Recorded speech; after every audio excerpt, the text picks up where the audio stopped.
বুধবার তুফানগঞ্জ ট্রেজারি বিল্ডিংয়ে স্বেচ্ছায় রক্তদান শিবির অনুষ্ঠিত হল। Tufanganj court police bar association এবং ল ক্লার্ক অ্যাসোসিয়েশনের উদ্যোগে শিবিরটি অনুষ্ঠিত হয়। এদিন শিবিরে রক্তদান করেন কোচবিহার জেলা পুলিশ সুপার দ্যুতিমান ভট্টাচার্য সহ অন্যান্য পুলিশ কর্মীরা। রক্তের সংকট মেটাতে সাধারণ মানুষকে এগিয়ে আসার আহ্বান জানান পুলিশ সুপার।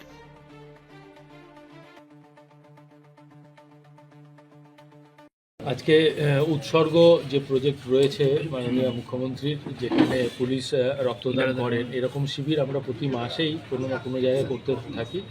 আজকে তুফানগঞ্জ যে কোর্ট পুলিশ রয়েছে তাদের তরফ থেকে তুফানগঞ্জে আজকে এখানে তুফানগঞ্জ সাব ডিভিশনে এখানে করা হলো উৎসর্গ ব্লাড ডোনেশন ক্যাম্প।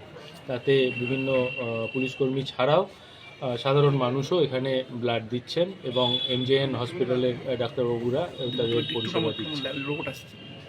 স্যার এখন অবধি কতজন দিলেন স্যার? এখন অবধি 20 জন দিয়েছেন, আরও এর বেশিও দেবেন মানুষ। ধন্যবাদ।